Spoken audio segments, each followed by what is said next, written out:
cardíaco. Y eso vamos a empezar a integrarlo con lo que viene a ser insuficiencia cardíaca. Eso sería. Cuando hablamos de fisiología del ciclo cardíaco, existen estas gráficas que son volúmenes. Eso viene a ser la gráfica presión-volumen. Entonces, un punto límite inferior de 10 milímetros de mercurio, porque esa presión, este eje de la presión está en milímetros de mercurio. Y esto viene a ser el volumen, y el volumen está en mililitros. Entonces tienes como punto límite 10, acá tendrías otro punto, que sería 80, y tienes otro punto, 100.000. Ahí está. Los tres puntos que se tienen que tomar para lo que viene a ser ciclo cardíaco. En la parte de horizontal vas a tener como punto límite 50. 50 y finalmente lo máximo acá 120. No lo máximo, en realidad es un punto estándar o un punto intermedio, un promedio. 120 mililitros, 50 mililitros, y tienes ahí lo que es el volumen. Ya es el volumen.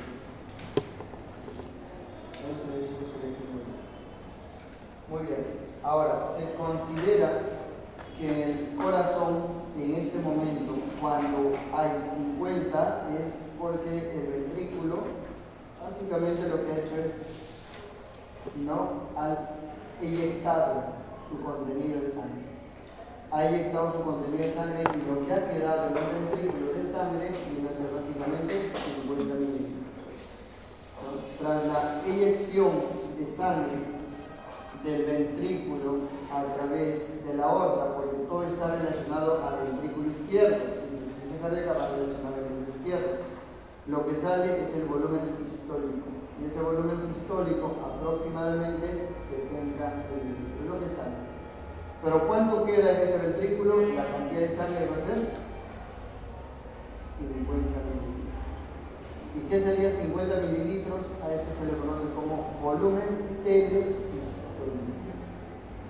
Eso sería entonces el volumen telesistólico. Por eso este número es 50, porque es como que es lo que queda en el ventrículo después de haber hecho una sístole. Ahora, como eso es lo que queda un espacio ahí por llenar para llegar a ¿cuánto? Al volumen y a la capacidad total. ¿Cuánto es la capacidad total? 120. Para eso, ¿cuánto tiene que llenar? 70 mililitros. Y para que eso ocurra, estas válvulas auriculoventriculares tienen que abrirse. Entonces, aquí juegan dos variables para poder llenar cavidades. Y esas variables vienen a ser presión y volumen. Primero, cuando esto está en 10, ¿cómo sería esto?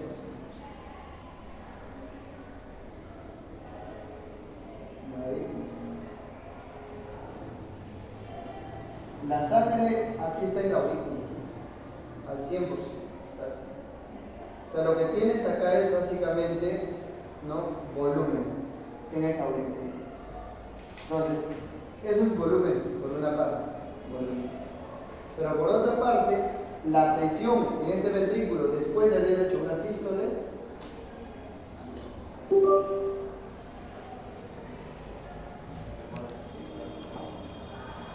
lo máximo es 120, acá tienes 80, un punto medio, tienes 10. Entonces les decía que el corazón en este momento tenía lo siguiente: válvulas cerradas. Con las válvulas cerradas, aquí lo que ha pasado es este ventrículo no está lleno. ¿Por qué? Porque ha ocurrido la sístole y solo queda 50. ¿Y qué tiene entonces? Tiene menos volumen. Acá tiene mucho más volumen. Aquí hay más volumen. Y entonces esto está lleno. Entonces, la aurícula en ese momento, ambas aurículas en ese momento tienen alto volumen. Y estos ventrículos tienen bajo volumen. Pero por otra parte, el ventrículo, mientras ha estado llenando la aurícula, ha ido perdiendo presión, baja la presión. Ha caído la presión a menos de 10. Y la aurícula ha aumentado su presión por la cantidad de sangre y todo eso aumenta la presión. Por lo tanto, en ese momento ocurren las dos variables que hacen que las cosas fluyan en el corazón. ¿Qué ocurre? Que la presión auricular es mayor que la presión ventrícular. y que el volumen auricular es mayor que el volumen ventricular. Teniendo esas dos cosas, es posible abrir ¿qué cosa? Abrir la válvula. Entonces, tienes lleno esto, ahora hay que llenarlo. ¿Y dónde entonces se abre la válvula? En 50, porque acá el volumen que había es 50, que coincide con esto. Ahora, para que se llene esta diferencia, tiene que abrirse la válvula. Entonces, acá es donde se abre la válvula. Ahí se abre la válvula. Entonces, esto sería la apertura de la válvula. ¿Qué válvula? Aurículo ventricular. Porque esas son las válvulas que se abren. Se abre la válvula y toda la sangre, como está lleno, entra a una velocidad incrementada, un flujo, una turbulencia, ¿no? Tratando, ¿no?, de desaguar esa cavidad. Entonces, esta parte de lo que es el llenado de aurícula y que se ha abierto al ventrículo se conoce como llenado rápido. Y esto aporta aproximadamente 70% del volumen que va a llenar a este espacio que hay. Luego queda un llenado más lento, porque queda ya menos sangre, y finalmente viene una contracción, y eso es la sístole o la contracción auricular. Entonces, con este llenado lento tienes el 10%, pero con esta contracción llegas al 20%. Total, ahí tienes el 100% de lo que faltaba para llenar ese espacio. Con esto entonces, en este momento el corazón ya estaría así.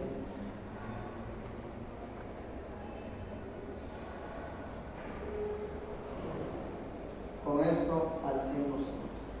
Ahí. Y las válvulas se cierran ahora porque esto intenta regurgitar y se tiene que cerrar. Se abre, ingresa y se regurgita. Lo que tengo en este momento es alto volumen en el ventrículo. Acá tengo bajo volumen. Pero aún la presión sigue igual. O sea, la aurícula tiene más presión que el ventrículo cuando entra.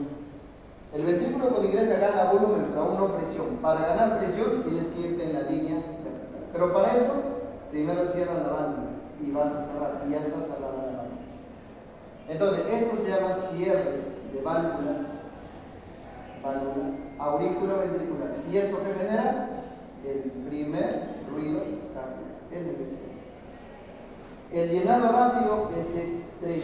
La contracción auricular, S4. Listo, ahí está. La contracción de la aurícula me genera el S4. El llenado rápido, S3. Y este cierre de válvula auriculoventricular, que cuando ingresa todo, regurgita y cierra ahí, eso viene a ser el S1.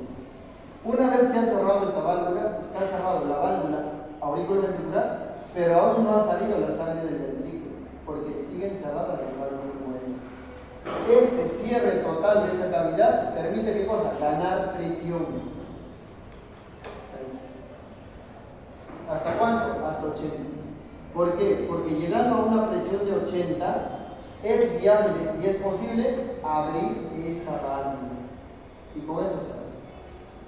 ¿Con cuánto de presión se abren las válvulas sigmoideas? Con 80. Y entonces ahí esa válvula ahora sí se abre. Pero para que gane presión, ¿cómo se llama esta parte, esta variable? A esto le llaman contracción isovolumétrica. Y en esa contracción isovolumétrica lo que gana la cavidad ventricular es presión. ¿Para qué? Para hacer posible la apertura de esa válvula. Esa resistencia que ofrece a la salida de la sangre del ventrículo, de los ventrículos, las arterias y la válvula, se llama postal. Esa es la postal, la resistencia que debe vencer esto.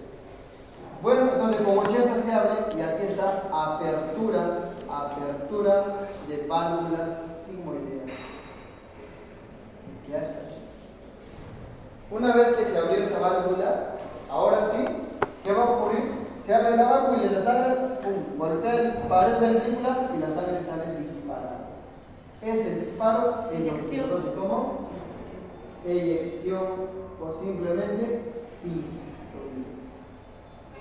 Está llenado de aurículo ventrículo, ¿cómo se llama? Diástole. Entonces, la primera fase diástole. Segunda, contracción isovolumétrica. ¿Para qué sirve esta contracción isovolumétrica? Para ganar, ¿qué cosa? Presión en la cavidad. Por eso lo hace con válvulas cerradas. Logra vencer esa válvula, se abre, el ventrículo saca la sangre y eso es la sístole. ¿A cuánto máximo llega? A 120. De ahí entonces la presión arterial, ¿qué es igual? 120 sobre 80.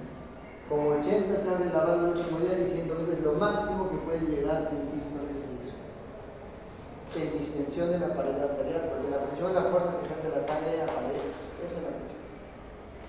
Muy bien. Y entonces, cuando ocurre esto, ya en este punto, ¿cómo estaría ese corazón? Ahí salió. Visión, rellenan las válvulas. ¿Y qué ocurre con la sangre?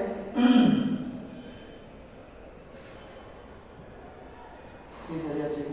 La parte inferior. ¿Queda cuánto? ¿Cuánto va a quedar acá? 50. ¿Cuánto salió?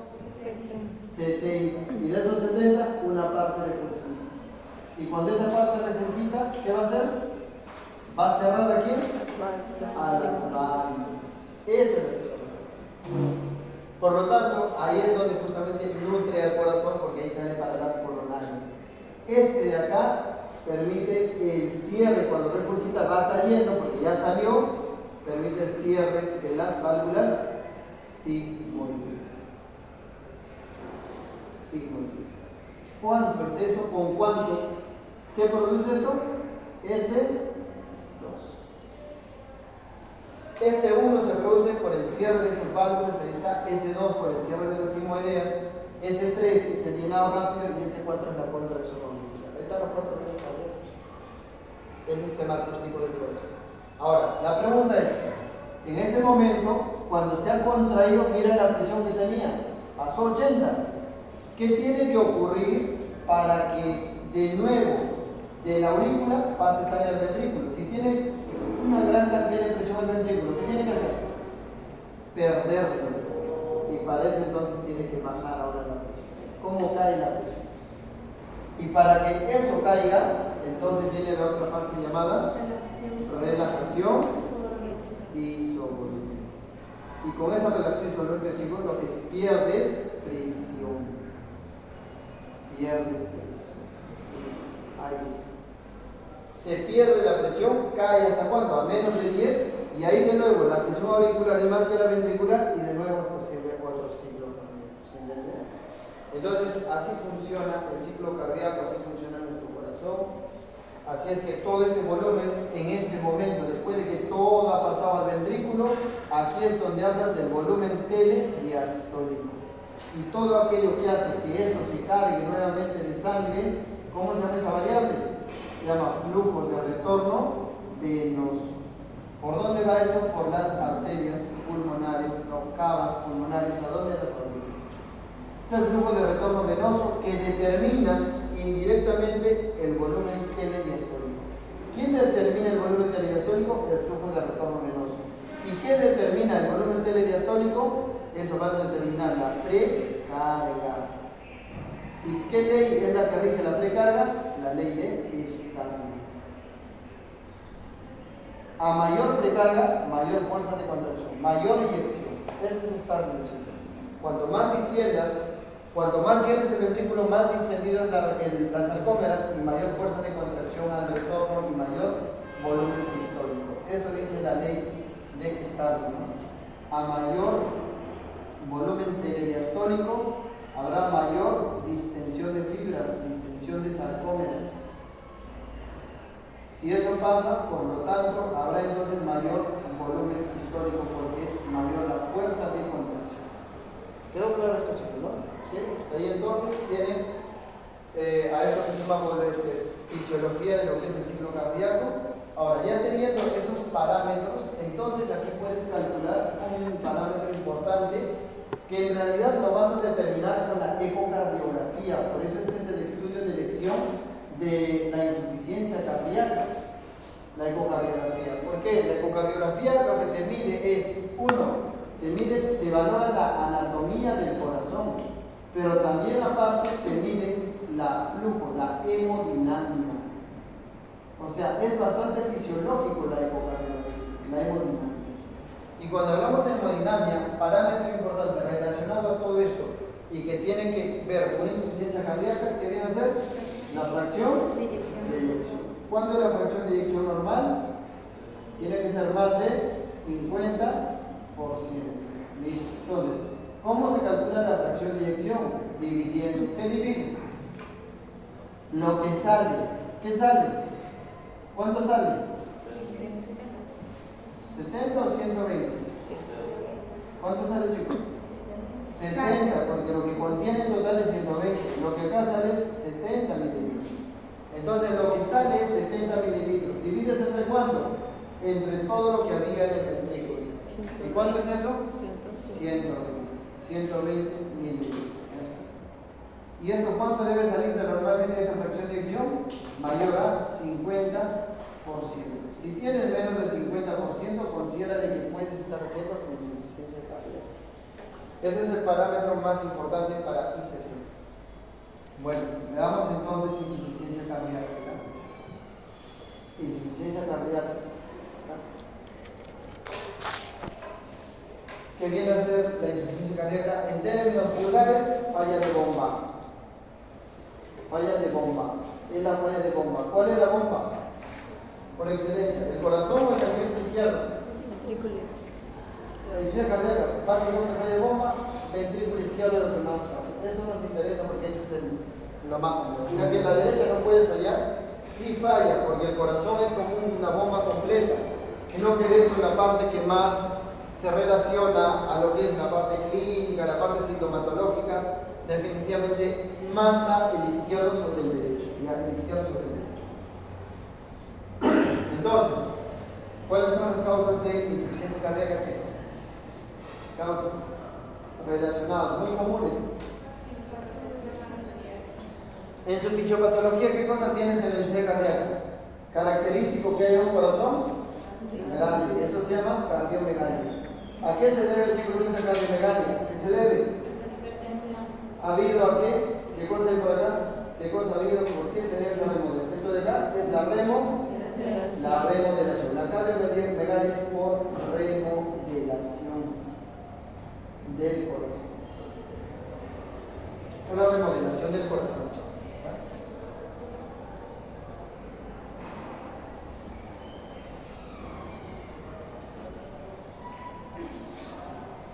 Muy bien, es por la remodelación. La pregunta es, ¿a qué se debe esta remodelación?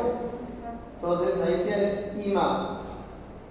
Pero en general, pues esto es síndromes isquémicos coronarios. Te pueden poner como enfermedades coronarias. Es eso. ¿A qué se debe? A enfermedades coronarias. Esto sería, chicos, la primera causa, IMA. ¿Ya? Primera causa, enfermedades coronarias. Otra causa importante, ¿cuál es? HT, hipertensión arterial. Otra causa, ¿qué se debe? ¿Qué? Valvulopatías. Sobre todo, ¿qué valvulopatías son las más frecuentes? Aórticas y mitral. Más aórtica y segundo ya es mitral. La valvulopatía aórtica es más frecuente que la valvulopatía mitral. Dentro de todo eso, esos dos valvulopatías lo más estudian. ¿Qué otra cosa se dice? Metabólicos. ¿Qué metabólicos? Por ejemplo, deficiencia de quién te da insuficiencia cardíaca. De B2. B2 o B1 o B3. ¿Cuál sería? ¿Cuál es, chicos? Acá, ¿B2 o B1? ¿Ah? ¿Qué te produce la deficiencia de vitamina B1? ¿Qué te produce la deficiencia de vitamina B1? ¿Qué te produce la deficiencia de vitamina B3?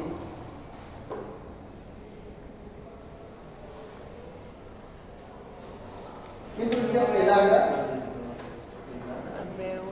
¿Quién produce Pelagra? Ya. Sería deficiencia de vitamina B1, ¿no? ¿Por qué? Porque esto te producía, ¿cómo se llama la enfermedad? La enfermedad de beriberi. Y beriberi es seco y húmedo. El húmedo es el que está relacionado a insuficiencia insuficiencia cardíaca. Y el seco, neuropatía. ¿Qué es eso? Wernicke-Korsakoff. Ya, Wernicke-Korsakoff. Ya, listo, chicos. Hay quienes dicen también, ¿qué otra cosa? Metabólico. Alcoholismo. ¿Qué más? Hipotiroidismo. Etc, chicos, ahí estamos en insuficiencia cardíaca. ¿Ya? Bueno, ya yendo a lo que es la clasificación de insuficiencia cardíaca.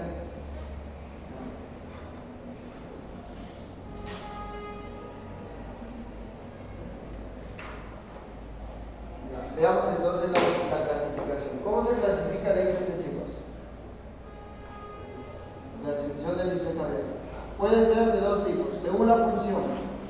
Puede ser sistólico o puede ser diastólico.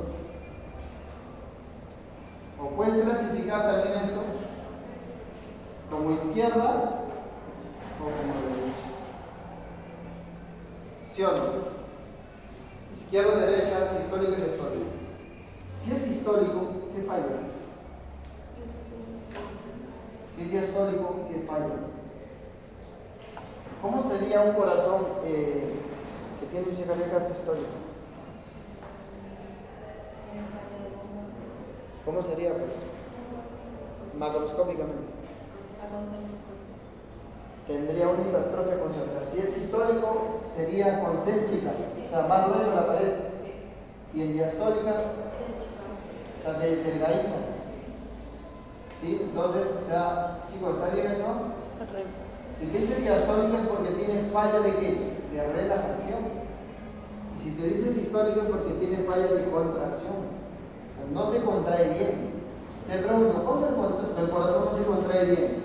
¿Cuando está más engrosado o cuando está más dilatado? Dilatado, pues entonces aquí tiene que haber insuficiencia sistólica, porque al estar muy dilatado, es como las ligas, jalas mucho, ya no retorna y no hay contracción adecuada.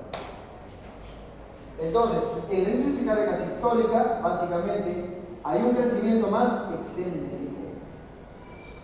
En cambio, la insuficiencia cardíaca sistólica es más concéntrico. ¿Qué significa concéntrico? Que tienes una pared muy gruesa. Te pregunto, si este corazón tiene pared muy gruesa, ¿cuál es su problema? ¿Para relajarse o para contraerse? Para relajarse. No se va a relajar. Entonces, ahí el problema, chicos, de esto. Es un corazón con unas cavidades bastante engrosadas y el gran problema aquí es la relajación. Y la pregunta es, ¿quién engruesa al corazón? La hipertensión arterial. Entonces, si quisiéramos ver sus parámetros, dirías, una causa de esto, etiología, sería la HTA. Es esto. En cambio, acá, ¿cuál es el problema? El problema es que no contrae porque está muy dilatado. Y al estar muy dilatado, obvio, este corazón está muy congestionado. Entonces, ¿cuál sería la etiología para que se dilate esto? Enfermedad coronaria. Hímago coronario. Ahí está. Tienes ahí beriberi que te dilata también. Tienes ahí alcoholismo que te dilata también. La miocardiopatía dilatada. Acá tienes la miocardiopatía hipertrófica. Ahí está entonces esa sería. Te pregunto, ¿cómo estará la fracción de eyección acá? Disminuida porque no contrae bien y no sale bien la sangre. ¿Y cómo estará la fracción de eyección acá? Pues está normal o conservada. ¿Qué más? ¿Qué más, chicos? Hablando de lo que es sistólica, diastólica, ¿qué ruido cardíaco patológico habrá acá y qué ruido habrá acá? En la sistólica, alguna vez les dije, chicos, estará R, 3 letras. Y en la diastólica habrá R, 4 letras. Días y cis, porque el resto es lo mismo. ¿Se entiende? Entonces, R4, R3, esos son los ruidos en cada uno de los diferentes. ¿Ya? Entonces, tercer ruido cardíaco es para la insuficiencia sistólica y cuarto ruido para la diastólica. Muy bien. Con eso entonces ya estaríamos. ¿Ya? Aquí hay una falla falla en sístole. En cambio, aquí hay una falla en diástole, en la relación. Muy bien, con eso entonces tienes las diferenciales de la insuficiencia cardíaca. Ahora, esto puede ser a la vez derecha-izquierda. La pregunta es, ¿cómo sería cuando esto es derecha-izquierda? ¿Izquierda quién afecta? Pulmón, listo. Entonces ahí está, afectación del pulmón, pulmón y la pulmón. Y en la parte derecha quién afecta? Es el más general y acá vas a tener entonces a lo que es el hígado. Ahí está, chicos, el hígado por miembros inferiores. Ahí está. Tienes, está esa cavidad. Si es izquierda, sea cual sea el problema acá, sea una valvulopatía, sea una hipertrofia de ventrículo izquierdo, lo que está finalmente alterando por alta resistencia, entonces la sangre regurgita al lado del izquierdo y del izquierdo regurgita los pulmones. ¿Listo, chicos? Entonces esa regurgitación es lo que va a producir la sintomatología respiratoria allí. Todo es entonces lado izquierdo. Mientras que acá el problema es de este ventrículo derecho, igual regurgita al ventrículo, a la aurícula derecha, y de ahí esto regurgita ¿a dónde? A la cava inferior y a la cava superior. Cava superior tiene dos ramas ahí, brachiocefálica y tiene la yugular, ¿no es cierto? Y aquí entonces la sangre a donde va a ir va a ser básicamente hasta la yugular. ¿Listo? Entonces, el hígado crece porque lo congestiona. Congestión hepática. Comprimes el hígado y la sangre regurgita y se va a abrir. Entonces ahí tienes. Y obvio, si retorna, también va a ir a edematizar los miembros inferiores. Bueno, ahí está. Todo esto se resume en ¿qué? En los llamados criterios de Framingham. En los criterios de Framingham, chicos, eso sería básicamente lo que habría que ver. ¿Qué interesan los criterios mayores? ¿Cuáles son los criterios mayores, chicos? A ver, ¿cuáles serían los criterios mayores? Entonces, ahí tienes más o menos lo que va a haber. Edema. Si regresa al pulmón, ¿qué te va a hacer? Edema agudo de pulmón. Edema agudo de pulmón. ¿Unilateral o bilateral? Bilateral. Entonces, edema agudo de pulmón. ¿Qué más hay? ¿Qué otro más hay al lado izquierdo? Disnea. ¿Qué disnea? Paroxismo. Sobre todo, no. ¿Qué más habrá? Si hay edema, ¿qué síntoma de la exploración? Crepitantes. ¿Crepitantes o no? Crepitantes. Entonces tienes disnea, porque está lleno, está llenado, es el pulmón de agua. ¿Qué más? Puede ser edema agudo de pulmón. Tienes crepitantes. ¿Qué más hay? Tienes tercer ruido cardíaco. En el lado derecho, ¿qué cosa presenta? Tienes entonces hacia arriba regresa, se dilata esta vena. ¿Cómo se llama eso? Ingurgitación yugular. ¿Qué más va a haber? Aquí, ¿qué cosa pasa en la aurícula derecha? Más presión. Presión venosa central, incremento de la presión venosa central. ¿Qué más hay? El edema de miembros inferiores. Comprimes el hígado, ¿qué va a pasar? Reflujo hepato yugular. ¿Qué más va a haber? Y obviamente este corazón está chiquito. ¿Cómo está el corazón? Cardiomegalia. Grande y hay cardiomegalia. Listo, chicos, entonces ahí tendrías la mayoría de criterios mayores. Todo está correlacionado con la parte fisiopatológica. ¿Ya? Muy bien. En cuanto al tratamiento de la insuficiencia cardíaca, ¿ya? Esa cardíaca tiene clases funcionales. Clases funcionales. La europea, pero la que más preguntan obviamente es la NIJA.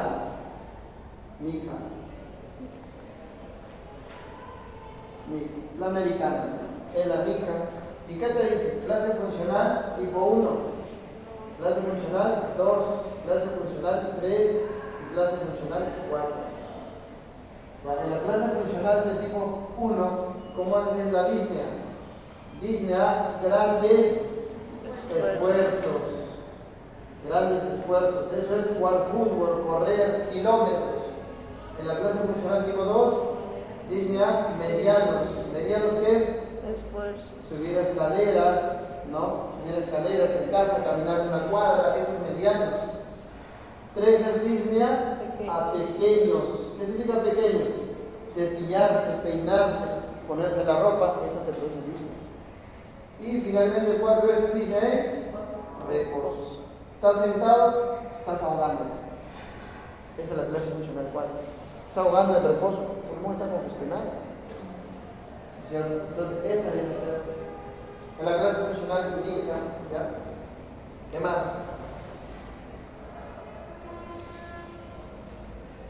Luego tendríamos el tratamiento, chicos. Finalmente el tratamiento, y cuando se va a tratar insuficiencia cardíaca, el principal problema, ¿cuál es? ¿Cuáles son los problemas de tener insuficiencia cardíaca? ¿Ah? La congestión. Tenemos que descongestionarlo. Eso sería un problema netamente volumétrico, entonces hay que quitarle ese exceso de volumen. Pero ¿cuál es el principal problema para que la insuficiencia siga progresando y empeores? No es la congestión te da el síntoma. ¿Cuál es el problema? ¿Por qué ha hecho insuficiencia ese corazón? La hipertrofia. ¿Qué implica la hipertrofia? Remodelación. ¿Qué tenemos que hacer si queremos de alguna forma detener la insuficiencia? Parar la remodelación. ¿Y cómo parar la remodelación? Entonces ahí tendrías que decir quiénes han sido responsables de esta remodelación. ¿Cuáles son los elementos responsables de esa remodelación, chicos? ¿Quién es? Primero, ¿quién? La aldosterona. Cuanta más aldosterona tengas, más remodelación va a haber, más fibrosis. Segundo elemento, ¿quién es? La angiotensina 2. ¿Quién es el otro? El otro elemento. Estos son elementos que van a remodelar sobre todo el corazón. Pero ¿quiénes son los elementos antirremodeladores? El péptido natriurético cerebral. ¿Dónde se formaba eso? Toda vez que lo distendían las aurículas, ahí se podía formar. ¿No es cierto? A nivel cardíaco, a nivel ventricular, pero este es péptido natriurético cerebral. En realidad se llaman péptidos natriuréticos. ¿Y qué hacen estos péptidos natriuréticos? Tratan de botar sodio, botar agua y evitar el remodelamiento cardíaco. ¿Cuál es el problema del péptido natriurético? Es que aquí tienes a este que se conoce como naprilicina. ¿Qué hace la naprilicina? ¿Es eso, chicos? Básicamente desnaturaliza esta proteína inhibidora. Entonces, ahí tienes otro problema. Esto desnaturaliza el péptido natriurético cerebral. La pregunta es entonces, ¿qué pasa cuando un corazón se congestiona y se dilata mucho? ¿Sube o no sube el péptido natriurético? Sube. Pero si el péptido natriurético esté normal, por más grande que esté el corazón, no se trata de insuficiencia. Tiene un valor predictivo negativo. Su valor es valor predictivo negativo.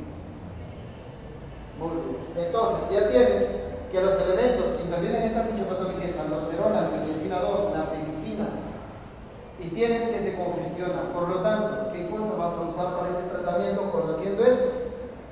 Entonces, triángulo del tratamiento. ¿Quién era? ¿Qué vas a hacer? Primero será aquello que está remodelando bastante. ¿Quién es? ¿Llegas? ¿Oara? ¿Cómo bloqueas arredina, angiotensina, aldosterona? Con yeca o ¿sí o no? ¿Es eso? Eso entonces sería mi primer escalón de tratamiento. ¿El segundo escalón cuál es? ¿Ah? ¿Bloqueadores de qué? Beta bloqueantes. ¿Qué beta bloqueantes sobre todo? Que van a disminuir sobre todo el trabajo cardíaco, porque esto es sobre todo para disminuir el tropismo del corazón. Trabajo cardíaco, ¿quién es? ¿Quiénes son esos? ¿Quiénes son los chicos? ¿Los relacionados a todo eso? ¿Quién era? Fármacos que están relacionados a esto. Mejora la sobrevida, retrasa lo que es la progresión. Carvedilol, ¿qué más? ¿Ah? Propranolol, no. ¿Qué más? Carvedilol, ¿qué más? Atenolol, ¿seguro que es atenolol? Los LOL. Todos los LOLs. Los LOL. Carvedilol, ¿qué más sería? Nadolol. Nadolol, ¿qué más?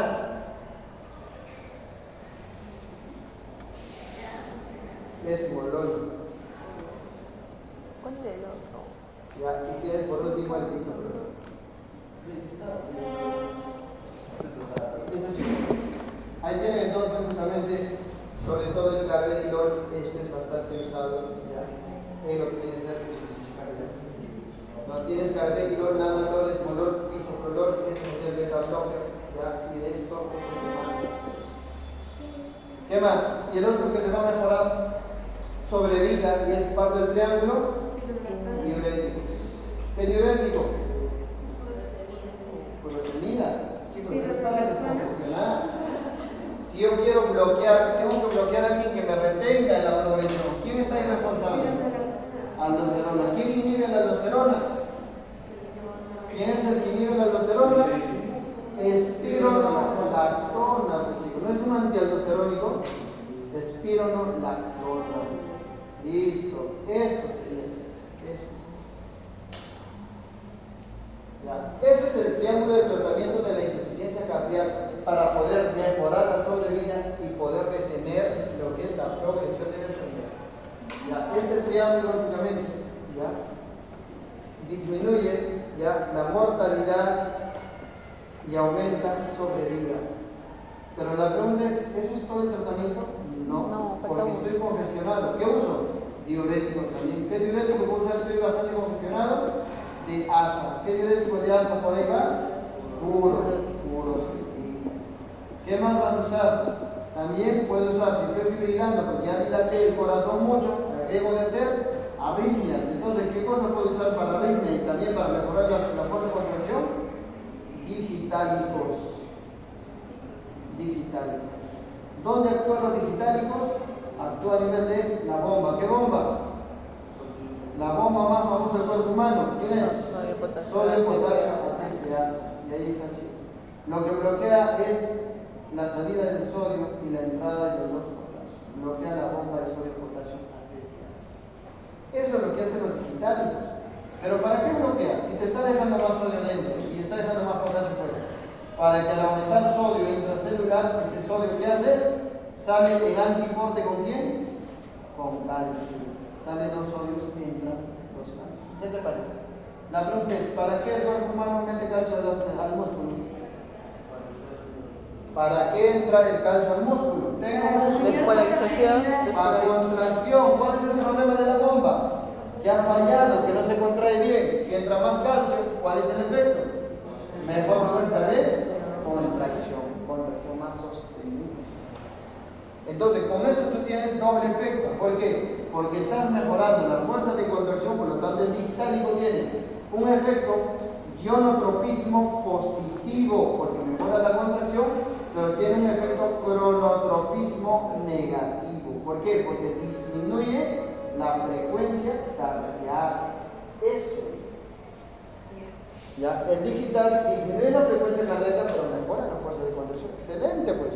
Porque tu corazón no está rápido, se contrae bien, pero está al ritmo normal. Eso es. ¿Ya? Entonces tienes digitálicos, tienes diuréticos. Ahora, pero por ahí aparecieron los nuevos fármacos y entonces dices, pero acá la primicina me está destruyendo el péptido natriurético y este es un antirremoledador. ¿Qué hago? Lo bloqueo a la primicina. ¿Cómo lo bloqueas? Con sacubitril. Listo, chicos. Ya está. Es el sacubitril. Ya, este acá bloquea qué cosa? A la napicina. Ya, ese sería entonces justamente los fármacos que finalmente van a utilizarse para el tratamiento de lo que es insuficiencia cardíaca. Chicos, hemos terminado. Vamos a hacer una pregunta.